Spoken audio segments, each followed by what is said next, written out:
Good morning, everyone. I hope this video finds you doing well. I hope you're staying safe and getting interactions as you can. I am starting to definitely feel the, not burden, but the gift of artistic retreat that I've been given during this shelter in place time. One thing I wanted to go over is today is how to structure practice times. During this time, there's a lot of open-ended opportunity to be able to develop yourself artistically, which is such an incredible gift. And it's such an incredible opportunity to be able to explore new disciplines. So for me, I've been painting, which is such a fun way and stress-free way to express myself, and then also writing curriculum and making these videos. So I'm getting to experiment with a lot of different mediums. But I do want to not stress, but just like emphasize that structuring your practice is still really important, especially if you're still taking online lessons and if you still have the opportunity to be able to play, which is also a huge gift, especially when there's an extended period of time that you have. So there's a couple of points that I wanted to make. Point number one is just to make sure that you're approaching the piano or whatever instrument you are practicing, approach it stress-free.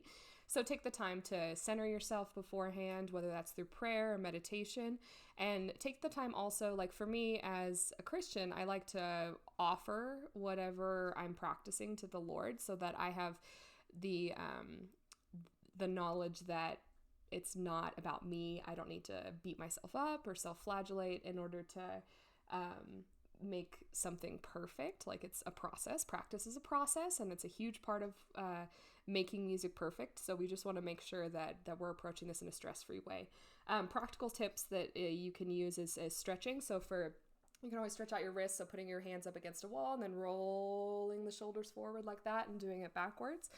Making sure, I call these strong man or strong woman arms, so making a strong gesture and then rotating the elbows to help decompress the shoulders.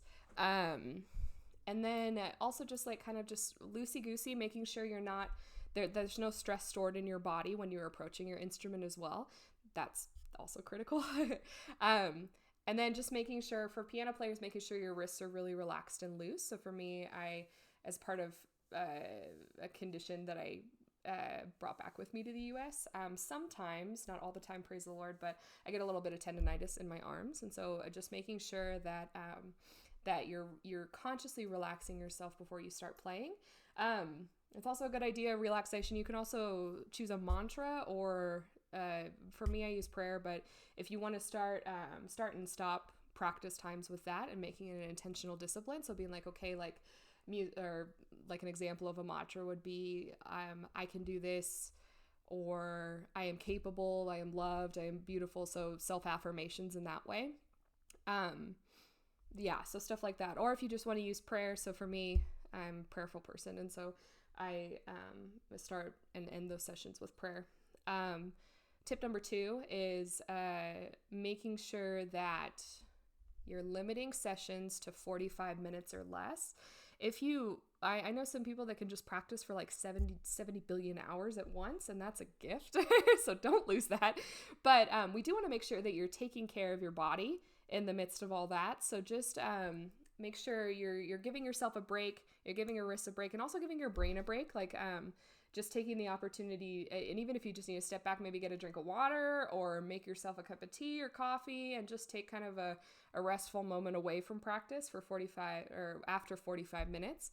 And usually, like, I'd say 10 to 15 minutes of a break. If you really feel that that's too much and you need to, like, how do you describe it?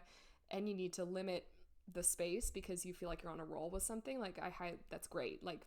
So keep your mind engaged, because practice is both mental and physical. So keep your mind engaged, run through the music in your head, start looking for spots that maybe need some attention while doing something else, and then take just a moment, just breathe, and then get back to it. That's really, really important. And number 3 is take the time also to make sure you're practicing fun things. So even though, like, it's important to perfect or get as close to perfection as possible with the pieces that you are assigned, it's also important to treat yourself well. So learn a song for fun that maybe you like or you think is good, and don't it's not meant to be a distraction from practice, so don't use it as a distraction, but use it as an opportunity to rest, so you're not pushing yourself so aggressively, and you can celebrate what you've already learned and be able to apply the principles that you're learning in your lessons to a fun piece of music.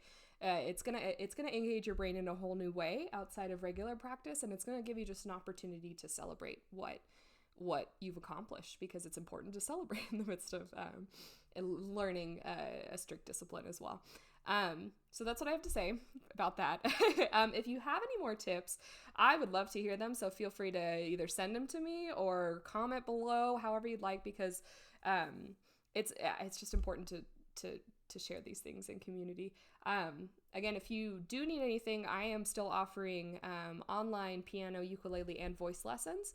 If you need something or you need some more enrichment, I'm also offering music theory if you need an enrichment in music theory in any way. So thank you guys so much for just clicking on this. It's always nice to be able to see that these videos are helping people.